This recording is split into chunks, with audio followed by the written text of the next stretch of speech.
the time you called to him, asking Jesus, telling Jesus, please don't hide your face from me. Hi, this is Carolina Castorena, and this is Visions of Inspiration.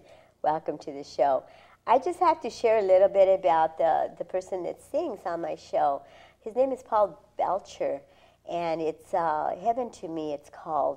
He's got a beautiful voice, and if anybody ever wants any of the CDs, let me know. You'll see my number at the end of the credits, and you can always give me a call, okay? I have someone here that's been a friend of mine for a long time. God, years go by really fast. Yes, they do. Anyway, he is an inspiration, not only to me, but to the community, to the people that he helps. And he's pretty much in the line of work that I'm in. He's in the line of work of alcohol and drugs. He's got 7 recovery homes or more, I guess.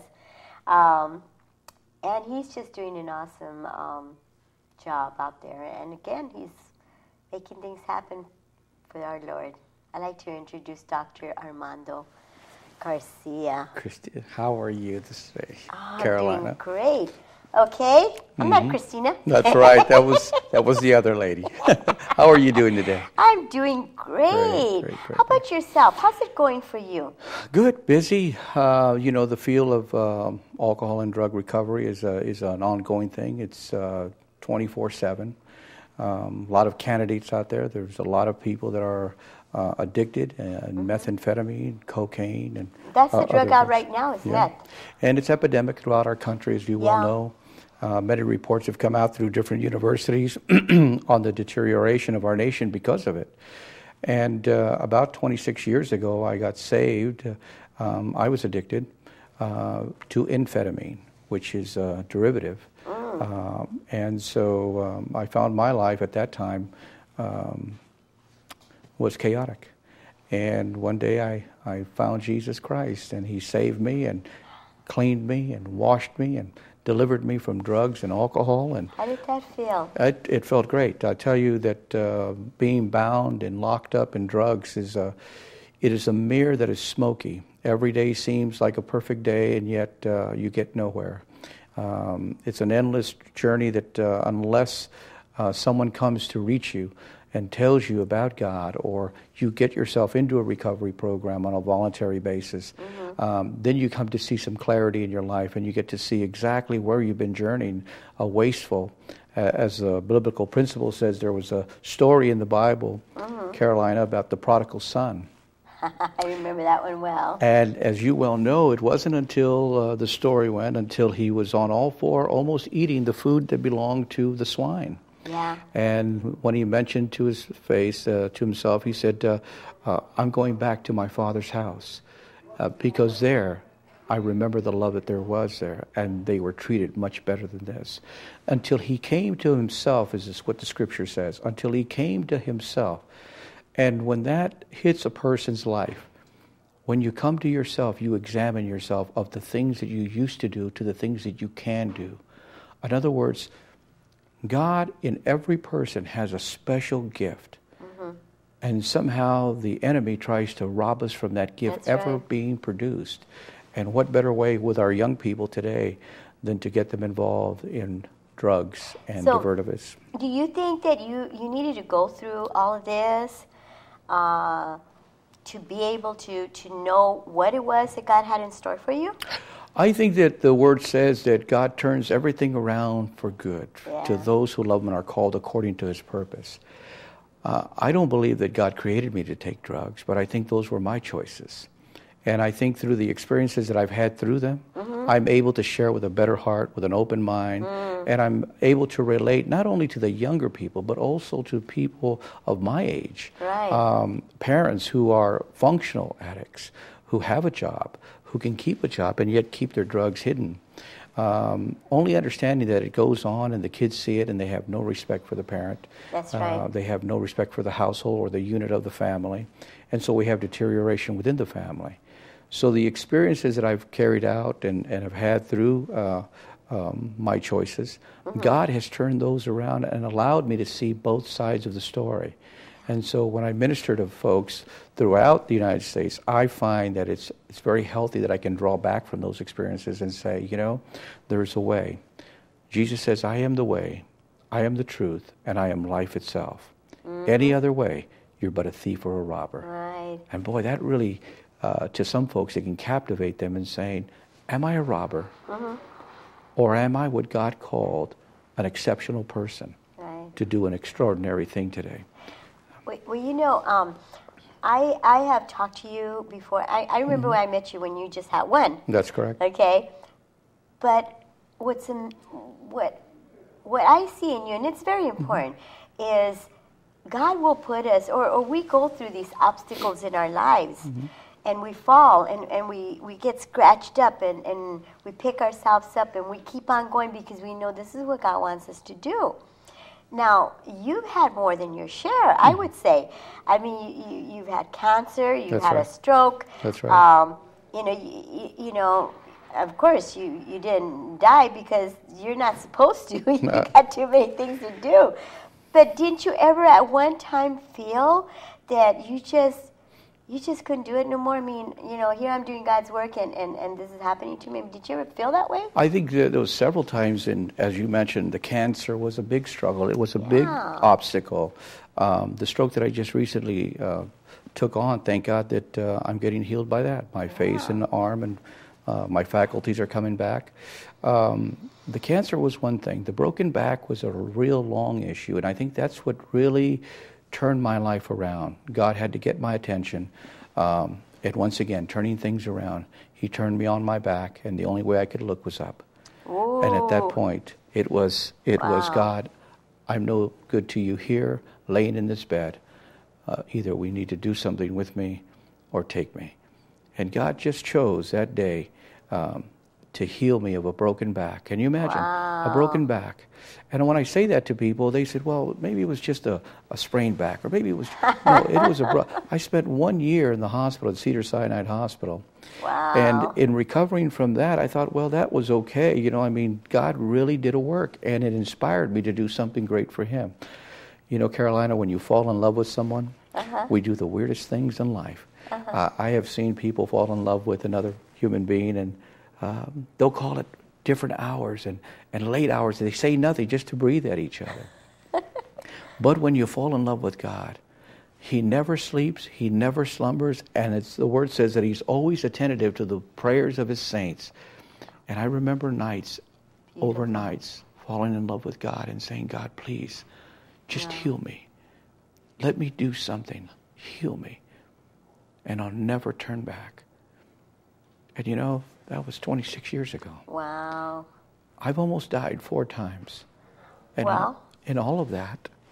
Okay, so one of the times was when you got cancer. You broke your back. Well, broken back, the cancer. And then when you went fishing? Went fishing with the gallbladder, it exploded. And just recently with the stroke.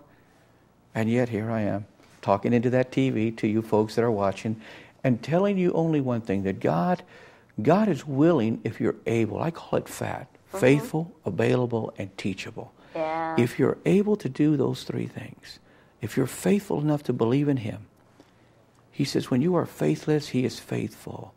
If you're able to be available at any time, God is able to use you.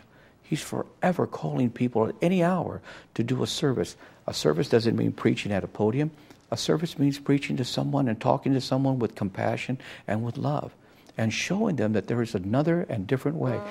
I look at people today, I look at addicts today, who are very, very much changing. They're getting younger, they're becoming more aggressive. But you know, love seems to shatter that. The 12 steps are delicious, but without a foundation of Jesus Christ, they miss the jewel. Right. They miss the jewel. Yeah. Now, you've gone together already 7 houses, 7 recovery homes. Now, can you share an incident that you might remember, like if it was just yesterday, that it really touched your heart, and you could really say that it was a miracle of God in one of the people there at the homes? Well, I think that one of the biggest occurrences I remember, it was a Super Bowl Sunday, and most of the guys, we were watching the Super Bowl like most, having our potato chips and, doing the scores and doing that. And I had a young man who came from Ecuador. We named him Manuelito was his name. Mm-hmm. And he was a sicky guy on alcohol. And I remember he was sitting right next to me, and he started to get really pale. And it's really, really vivid to me now as I'm talking about it that he started to follow the walls around where we were looking at the TV, and he started following the walls, and finally he just fell on the ground. Wow. And Carolina, he passed away. Oh. Right on the ground. Wow. And I remember loving this young man so much because he had spent some time with me. Mm-hmm. And in his turnaround, I loved him because he was just so humble of a guy, and he just loved America. And I remember that telling myself, everyone was saying, Pastor, he's gone. I said, no, he's not gone. He's not gone. God can't take him yet. And I remember socking him right in the chest. I with all my might, I socked him in the chest, and I said, God, don't take him.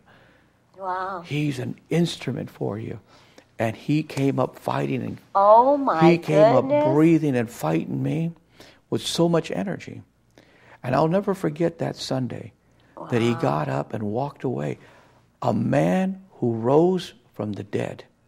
Wow. And I looked, and I was amazed of how God can just do something so instantaneously. I'll tell you right now, he'll never come to my father's house on a Super Bowl Sunday ever again. And he has expressed that to me. But he is now a little pastor, and he's a drummer also at a church called Fruit of the Vine. And he's made a way, and God's made a way for him to tell his testimony of life and death. And it can come upon us really quick. We just never know. Yeah. Now, you've got an event coming up, and I'm sure you're putting a lot of work into it. And if we can maybe show the pictures, sure. And then you could share a little bit about what's going on, the event. There's a couple of events going on, but sure. One is an event that you're putting together that it's going to help to raise funds for your organization? That, but mostly what it is we have young people in the city of Whittier that I'm concerned about. Oh, there we go. Okay. This one here is... the Mario Murillo. Okay, now what's going on here? Now, Mario Murillo is an international evangelist who's coming to the city of Whittier, to Destiny Community Church there in the city of Whittier once again. And we're doing a 3-day event, a healing service. Wow. And he has just been phenomenal. He's written several books, but his heart has always been for the young people. And he started off in San Jose. And in San Jose, he filled up the Cow Palace, which is an old theater up there, and did a revival service there that 2,500 people came to. In those days, in the 60s and 70s, I mean, the Jesus movement was on, but it really wasn't on. He was a real preacher at that time, and still is. And he had another service there. 1,500 gang members came to know Jesus Christ on that particular event. So we're very happy to have him there in Whittier, California, at Destiny Community Church. And he's going to be there on the 26th, on the 27th, and on the 28th. Oh, my goodness. And we're inviting all the pastors to come out, and whoever would like to come out, to come and enjoy the power of God and the healing service of Mario Murillo. Do you have a picture of him? Oh, okay. What's this? Here. Well, this is the skate park, as you well know, in the city of Whittier. And this is an event that Destiny Community Church and My Father's House Fellowship International in Whittier are trying to come together with the city of Whittier and trying to get the young people, the skateboarders, enthusiastic about changing their perspective. Wow. You know, the perspective of the young people today is that, well, if we just hang out long enough, maybe we can own part of this real estate. But, you know, that's a fallacy. And what we'd like to do is do a one-day great event with skateboarders. We've invited the top 22 skateboarders in the United States to come out and support us. We are now still negotiating with the city of Whittier, the city council, and we feel that by putting out petitions to not only the legal side of life, but also residents and business people. So if you're a businessman and you're interested in this, please sign our petitions as we have them out. And what we're going to do is come across and doing a one-day event to stop a couple of things. One, drug abuse for the young people. Good. 2, vandalism within the community, Okay. both residential and commercial properties. And so business people, young business people, when they come into the city of Whittier and start a business, they only have so much funds to work with. They don't need any added bills, so we're going to try to reduce that by doing this one-day event. So there's going to be a car show, a bike show, a skate show, a skate show, and so inviting these 22 top skaters to come out, and other donors and co-sponsors to come out. They're coming from all the way from San Diego, from San Jose. We have people that are coming out. Miss California is coming out. We're having a couple of movie stars coming out to support. Oh. And so what we're trying to do is divert this energy that these young people have by taking the thing that they love the most, skateboarding, and present it in a real fashionable, top-notch skating event. Wow. And so that's what we're doing. Now, Beverly Hills has now come into this fire. Just this past week, they were on the news for just that reason, that skateboarders were a nuisance. So we're inviting Beverly Hills to come out even to Whittier and see the other side of the track. But I believe it's going to be an event in where we're going to be able to pronounce and produce not only a fun event for the entire family, but also an evangelistic tool to reach young people for Jesus Christ. That is our main goal. When is it going to be again? Now, that's in September 2006. We have 2 tentative dates, one on the 9th or on the 16th. Once again, we're in negotiations with the city of Whittier, so please pray for us. Yes. And what I'd like to do is really call out those car clubs. The Viejitos Car Club, the Pharaohs from Long Beach.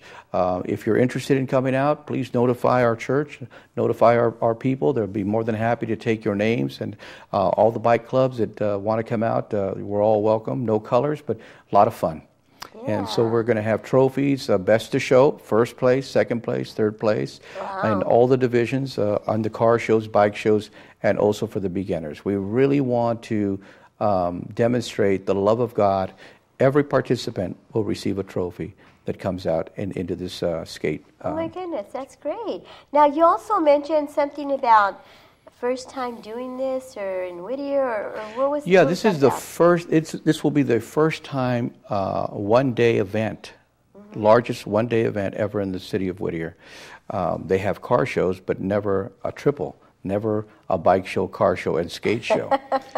We're trying to produce now and negotiating with the X Games, who are interested in coming out and helping us along. We have a contact from St. Louis, a young man who owned a skate company, and he'd like to come out and walk us right through this whole process. Wow. Which is a young call for young people. And so we're getting young ideas and young people that have them. Of course, you can look at me, I'm no skateboarder.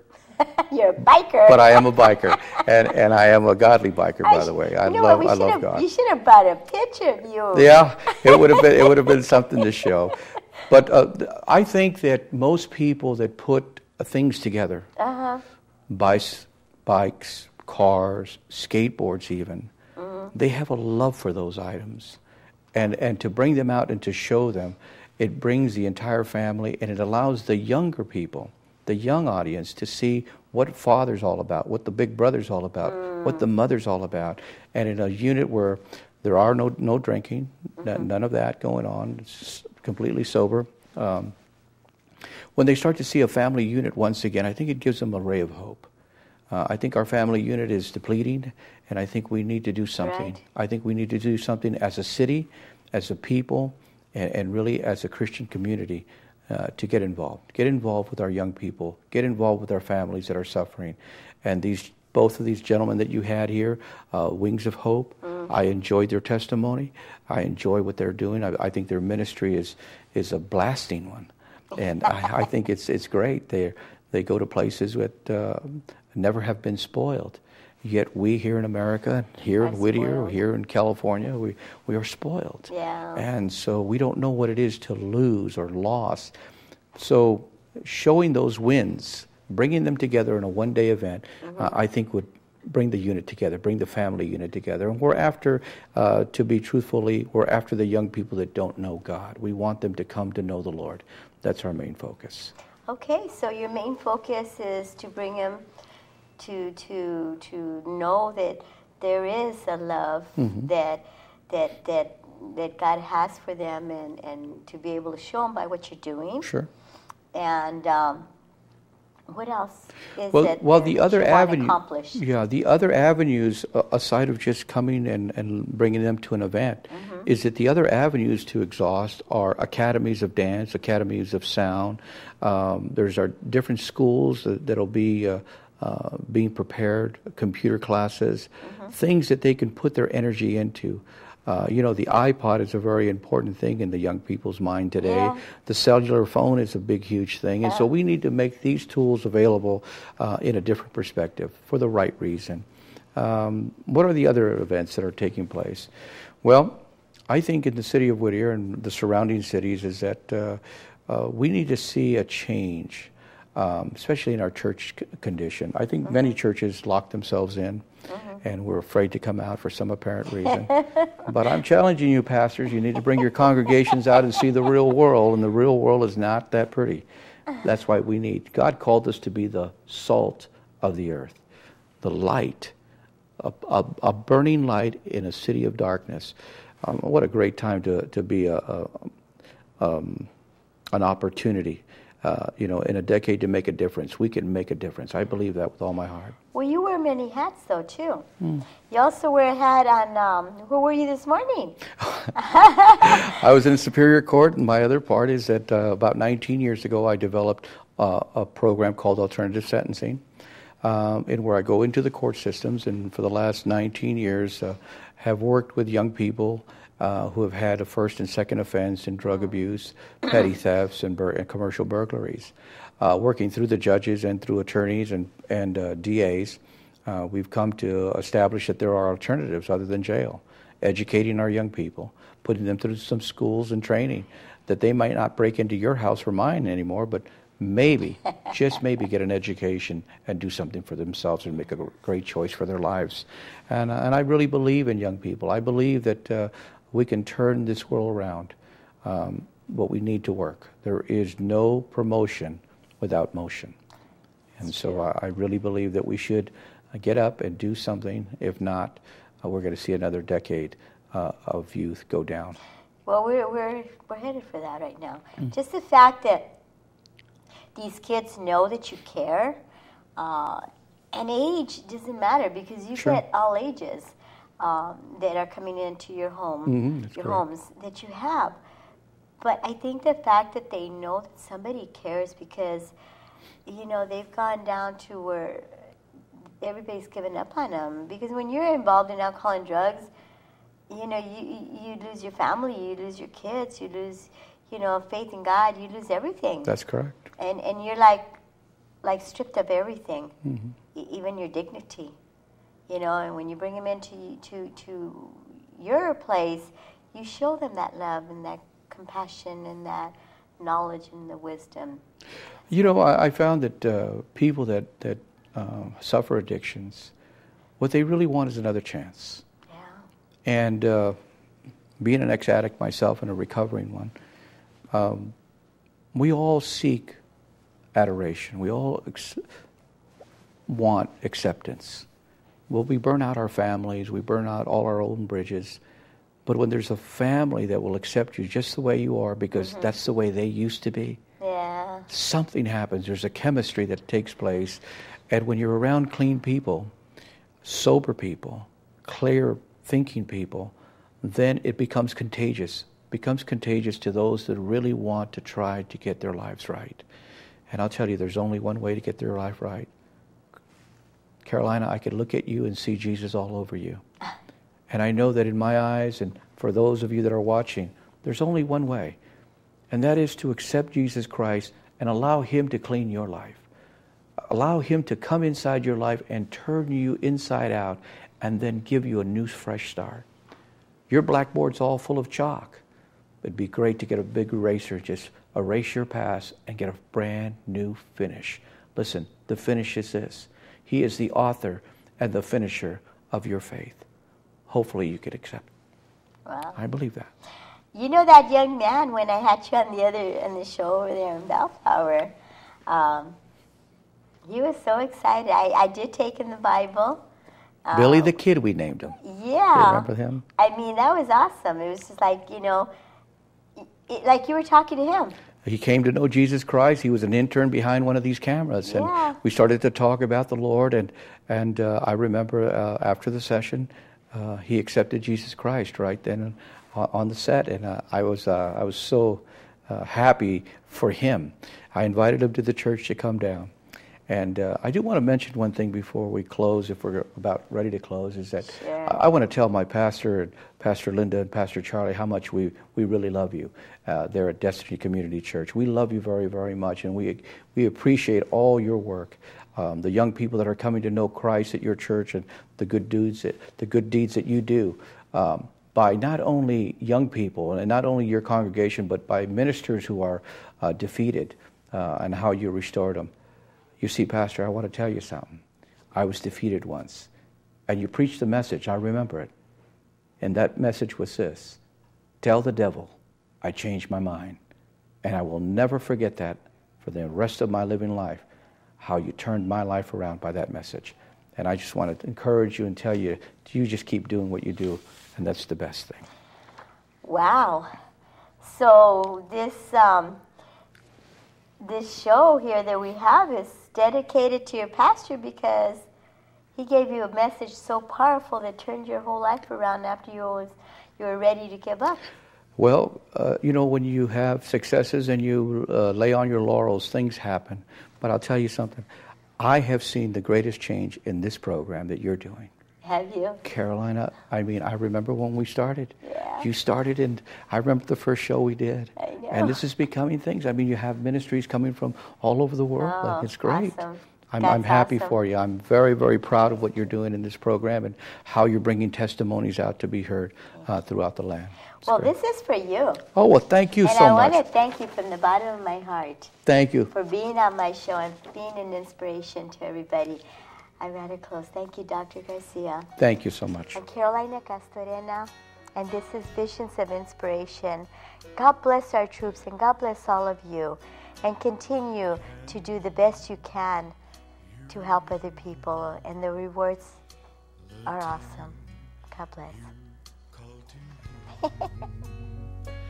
Asking Jesus, telling Jesus, please don't hide your face from me.